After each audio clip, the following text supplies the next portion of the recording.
Orson Welles, speaking from London.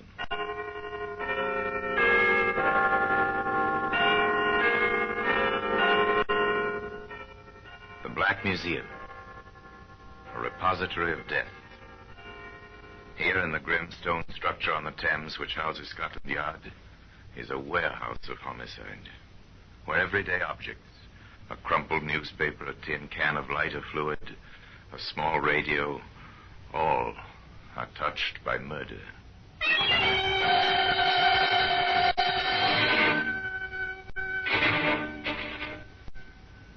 A mandolin string.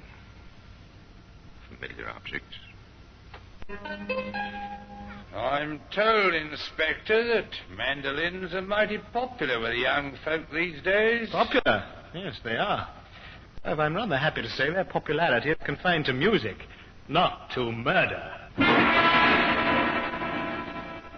Today, this mandolin string can be found in the Black Museum.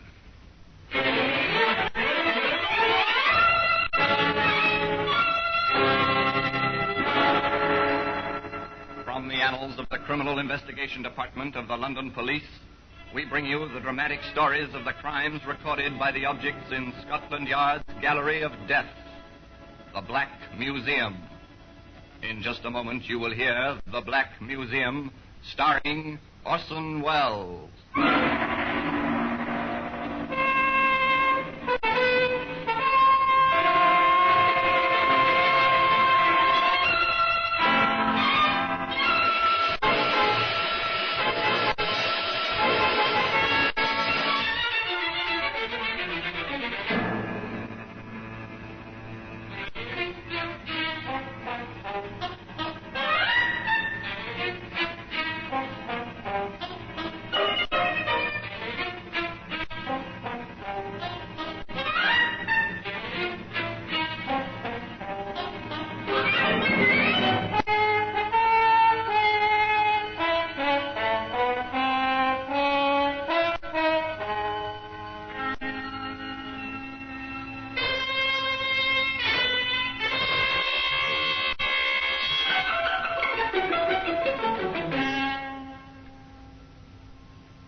Now, The Black Museum, starring Orson Welles.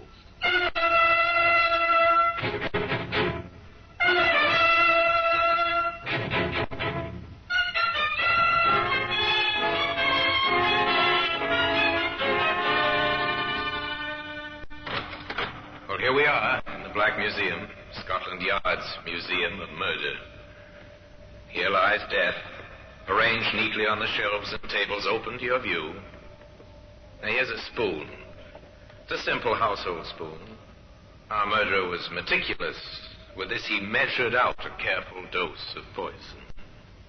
That oar up there on the wall, that was used by the stroke of a famous rowing aid at Henley. Later, it was used in anger, swung at a man who stood on the edge of a pier, stunning him. The man drowned in the Thames very quickly. Now, here we are, the mandolin string. Just a coil of rust-spotted wire now. String from a mandolin. A relic of another era. An era of polished carriages, well-groomed horses, simple, sedate living, Edwardian England. And Louise Evans. Louise, my dear. Stuart, darling, I'm playing for you. In more ways than one, she's playing for you, Stuart. Louise, you've got to listen. Go ahead, son. She'll listen. Just say the right words. Louise, I love you. You're adorable. You're getting closer, Stuart. You're doing better now. Louise, my darling, will you marry me? At last. That's the way, Stuart. You see? I told you she was playing for you.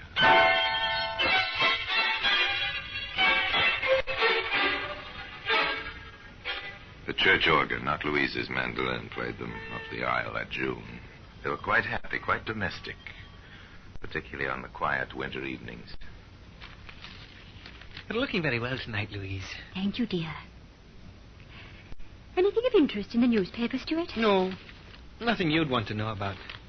Oh, Stuart, darling, Mm-hmm. I wonder if you'd mind. Something you want, sweet? Well, Maisie's gone to her room. I hate to disturb her. Let me get it for you, whatever it is. Thank you, dear. It's just that... Yes? Well, you may think it's a little odd, but... Well, I have this funny little desire for a glass of wine. Don't apologize, darling. There's nothing wrong in a glass of wine. Is there any in the pantry? Well, no, dear, that's just it. A trip down to the cellar. Not another word. My pleasure is to serve you, my dear. The husband gets up. He puts his newspaper aside and leaves the room where his pretty young wife sits by the fireside. Walks down the hallway to the cellar entrance, pausing on the way to pick up a candle from the table by the stairs. Lights the candle, opens the little doorway. The candle flickers, casting a fitful yellow light, darkening the shadows where its beams fail to penetrate. Stuart Mason starts down the stairs.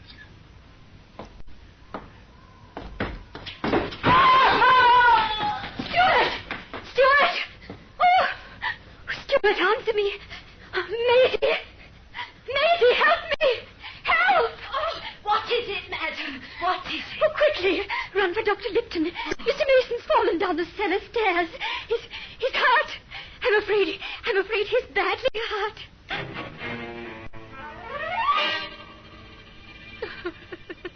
Oh, it must be a terrible shock, Mrs. Mason, I know.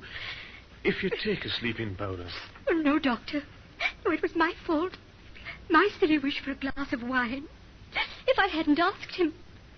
Oh, Doctor, the least I can do is to face my grief. That's the least I can do for poor Stuart. If you wish, Mrs. Mason, I understand. Death is a terrible thing. When it comes so suddenly to one so young, it is most terrible of all. Yes, it is terrible. A broken neck, falling down the cellar stairs by flickering candlelight on a simple and hardly necessary errand. My dear, as a close friend of both your late husband and yourself, I feel justified in asking you to contain your grief. After all, you're young, and if I may say so, pretty. Nelson, you are sweet. I simply do not know how I would have lived through these long, long months without poor dear Stuart's friends, particularly you. This brings me to a point, my dear. I've meant to discuss it with you. I begin to feel something slightly more than respect for you, Louise. If I may take the liberty... Nelson, watch your words. Look out, Nelson. A pretty blonde widow with wide blue eyes, so delicate and fragile. Watch your step. Oh, my loneliness in this house. At night, the floors creak. They seem to try to speak with me. Maisie does her best, but it's still so... Well, you know. You're lonely, too, aren't you? I must confess, Louise, that I am. Now, see here, young lady. We're going to start a new life for you. Oh, Nelson. Some cream for Mrs. Church, Maisie. Yes, madam. Oh, thank you. You know, Louise, this is the nicest idea. Having coffee with our menfolk, I mean. I always hated the idea of the ladies withdrawing while the men had their port alone after dinner. Well, I can't say I mind when our hostess is as lovely a bride as Louise. Eh, Nelson? Do you agree, old man? Of course I agree. After all, I married her. How you men do go on. Don't they, Alice? Let them, dear. It's one of their few pleasures. I have another pleasure I want to share with you, Alice. Friend, Yes, Nelson? Louise is absolute talent with the mandolin. Oh, Nelson, please. The mandolin, yes, I seem to remember you played very well, Louise. Oh, do, Louise, please. Well, really, Well, my talent is so small. No, we won't take no for an answer, darling. Here it is. Now, what shall your first selection be? Oh, dear. One of the strings is missing. Oh, missing? Well, I was tuning it yesterday. Oh, one of the strings broke, and I didn't get downtown to buy a new one. Oh, I am sorry. Truly, I am. Perhaps next time you'll hear. Too bad. Really too bad. It would have been so nice. Recently married young lady with a gaily beribboned mandolin in her lap in a lamplit room. It would have been so nice. In fact, as they prepared for sleep, Nelson Carter said just that. Too bad about your mandolin string, dear. It would have been so nice to hear you play tonight. Ooh. What is it, dear? Oh, the sheets are icy. It must be really cold outside. Oh, Fred Church said it was. And you are so susceptible to colds.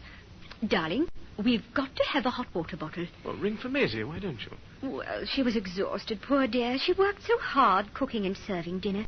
It seems unfair to disturb her. All right. I'll get it. Do you know where it is? In the kitchen cabinet, dear. Right in front. All right.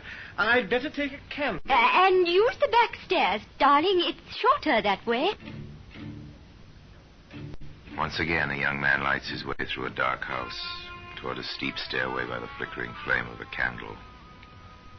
Once again, a young man makes his way along a carpeted hallway, starts a hurried descent of wooden stairs.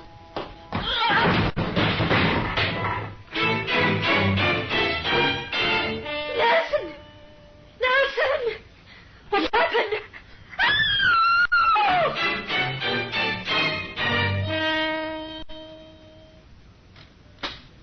All right, Maisie. Your mistress will rest now. I gave her a sedative. Oh, poor woman. Oh, poor child. Poor? This will be the second fortune she inherits. Hardly poor. 2 accidents like that. Oh, Doctor, it's like the poor girl was a curse.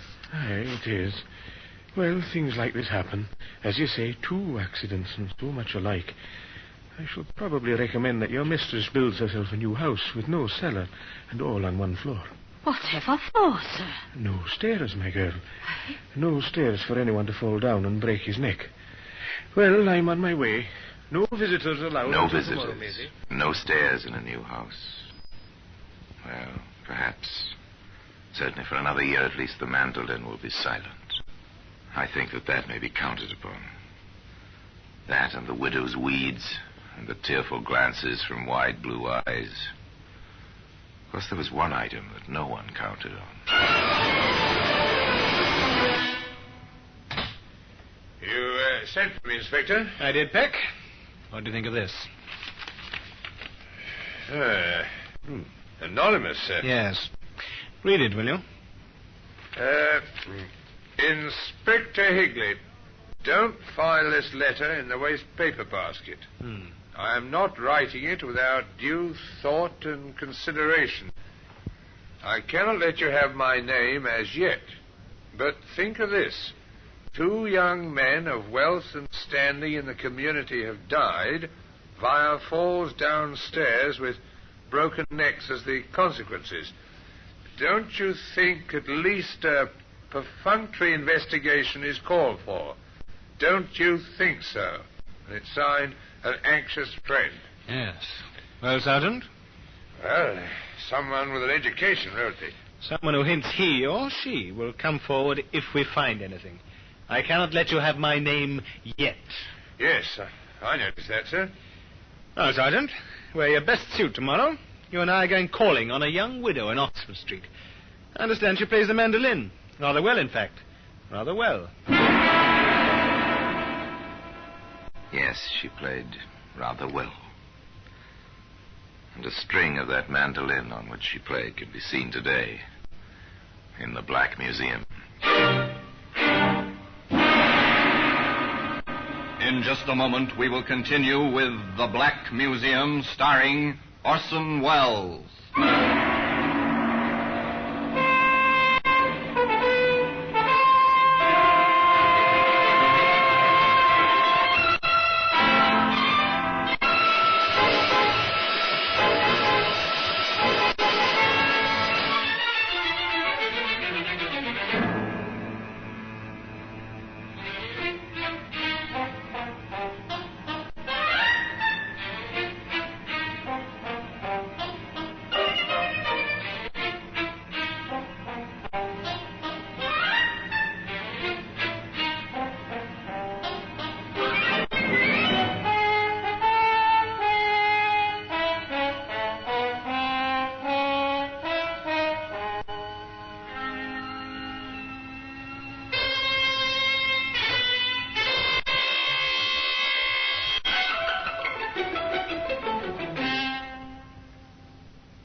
And now we continue with The Black Museum, starring Orson Welles.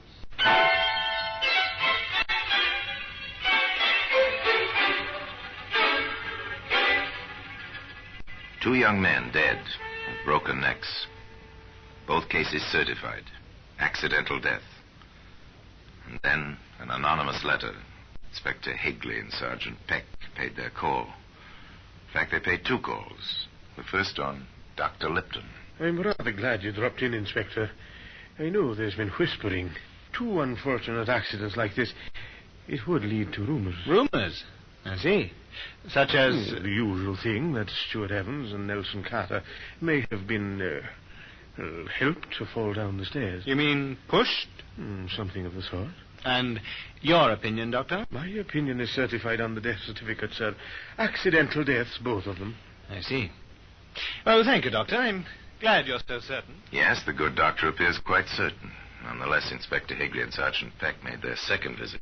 Oh, I'm so glad you came to see me, Inspector. Thank you. It's not too often that the police are welcome. No, I suppose not. But, well, I can't help hearing about the things that people are saying. Maisie brings home so many odd tales. I was wondering, Mrs... Sergeant, interested in music? Quite a good-looking instrument, ma'am. I shall never play it again. Oh? Why not? Both Nelson and Stuart loved the music. I cannot get over the fact that I took a mean excuse and refused to play the night that Nelson died. Oh? An excuse? Yes. You see, the Churches, Alice and Fred, were here. I see. Nelson was pressing me to play. I refused. Mm-hmm.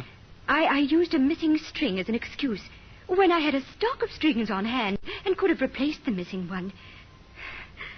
I refused Nelson that last pleasure. Tell me, do you always keep a stock of mandolin strings on hand, ma'am? Yes, in the cold weather I do. I see. When the temperature drops, the strings seem to get brittle. Quite. They break quite easily. And where do you buy your mandolin strings, Mrs. Carter? At Murchison's music shop on the High Street. Oh, Inspector. Yes? Sergeant, I appeal to you as men of the world. Can't you help me scotch these dreadful things that people are saying? Can you? Would you? Please? The inspector and the sergeant said they'd try, and they did. Their business was facts. One fact turned up immediately upon their contact with Mr. Murchison of the music shop on High Street. He showed me the bill of sale, Inspector. Uh-huh. She bought the strings, sent the maid for him with a written order 3 days after this Carter fellow was buried. Interesting. Now, why would a woman who says she had a stock of strings on hand the night her husband died, and says further that she'll never play again, buy mandolin strings shortly after the funeral? An interesting contradiction in dates and actions. A further interesting contradiction came to light some 3 months later. Another of those anonymous letters, Sergeant. Just, she's playing that mandolin again. I seem to remember, Sergeant, that Mrs. Carter told us she'd never touch the instrument again. Such contradictory behavior seemed to indicate another call. The inspector dropped in on Louise Evans Carter to Mandolin.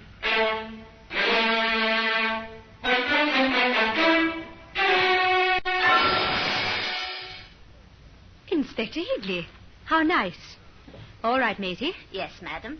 Inspector, my friend Clifford West. How do you know? Inspector, I'm afraid you've caught me in a fib. Is that very bad? A fib? Well, it couldn't be bad. Not from you, Louise. I don't quite follow, Mrs. Carter. I told you some time ago I'd never play my mandolin again.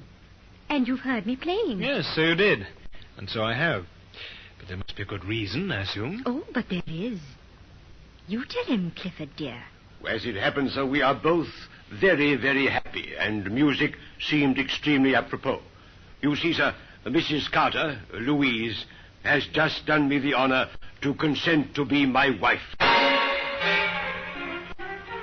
Number 3.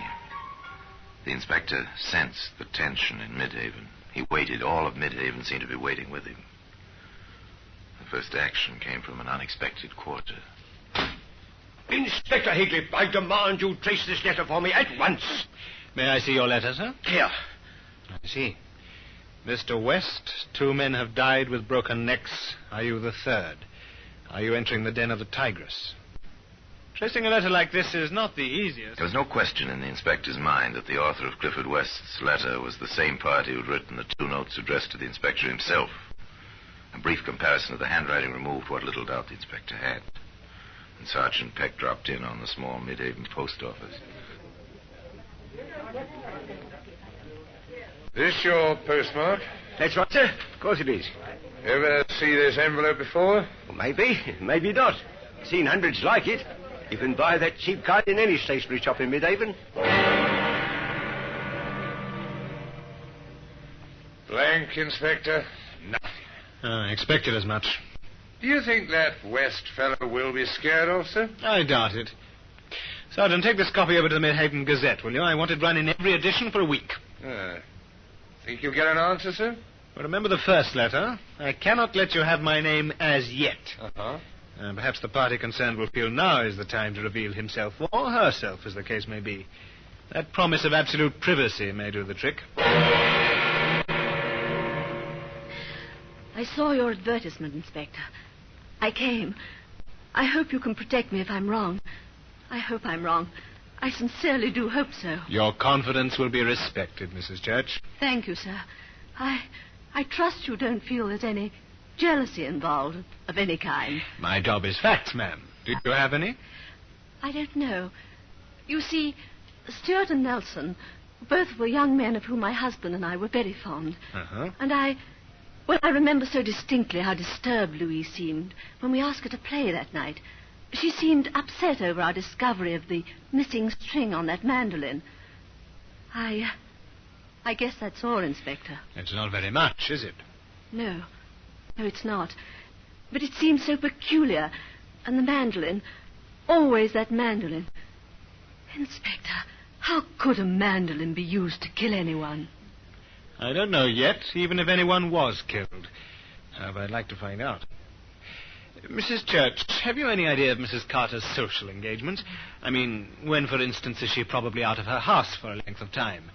If you can advise us as to any such matter. It seems Mrs. Carter attended the ladies' auxiliary of the local church each Wednesday afternoon. An activity a respectable young widow would be expected to enjoy.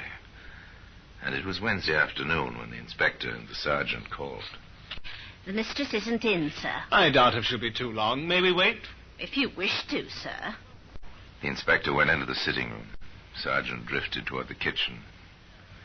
Maisie safely occupied by the good sergeant, Inspector Higley swiftly found the cellar stairs. Carefully moved down, examining each step, each lift and tread, each section of the baseboard.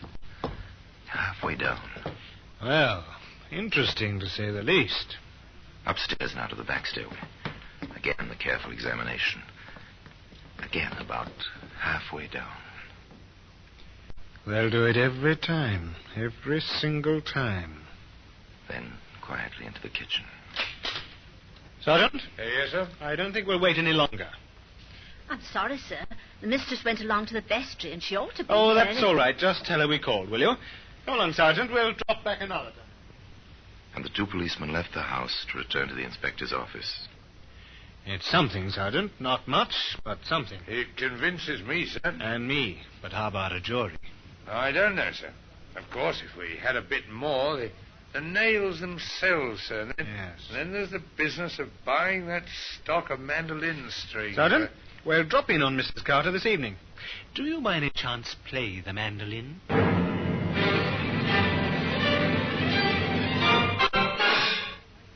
It was nice of you to come back so soon, Inspector.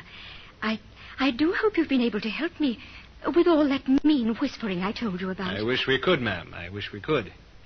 Did I tell you that Sergeant Peck is interested in the mandolin? Why, no, you didn't. May I, ma'am? Oh, certainly. Yes, a lovely tone, ma'am. Yes, it has. Quite a romantic instrument, I believe. It goes back to the troubadours in France, centuries ago. Yes, I've heard. It certainly had its place in your life, Mrs. Carter. Yes, I dare say it has. I've been wondering about something, Mrs. Carter. I hope you can help me. Well, If I can, I will, of course. We checked with Mr. Murchison at his music shop. Oh? Yes, he tells us you purchased a stock of strings shortly after Mr. Carter's death, not just before, as you told us. Well, then I'd forgotten the exact date. It seems rather peculiar that you should forget that after you made such a point of it to us. I was under a terrible strain. I'm sure... If you'd stop plucking that A string, Sergeant, my nerves are... Oh, I'm sorry, Ma'am. I didn't mean to break it. I'll get you a new one. That won't be necessary, Sergeant. I have extras right here in this drawer.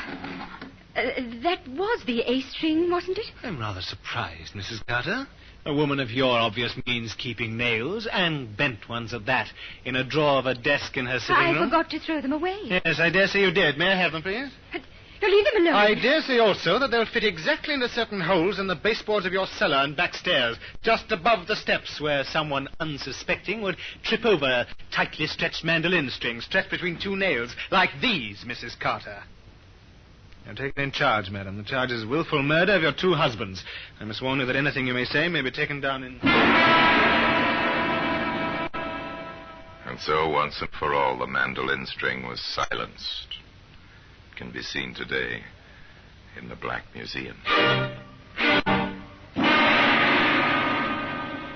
Orson Welles will be back with you in just a moment.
Now here in person is Orson Welles.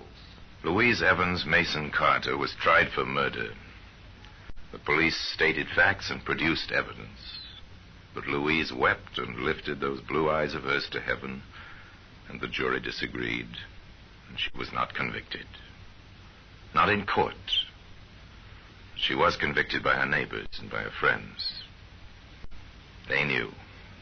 And so, Louise Evans Mason Carter moved away, far north, to Scotland, alone. And there she died some 20 years later, still alone. And now, until next time, till we meet in this same place and I tell you another story of the Black Museum, I remain, as always, obediently yours.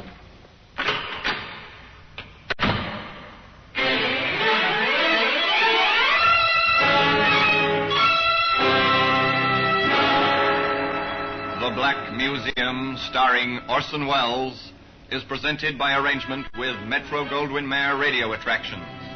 The program is written by Ara Marion, with original music composed and conducted by Sidney Torch. Produced by Harry Allen Towers.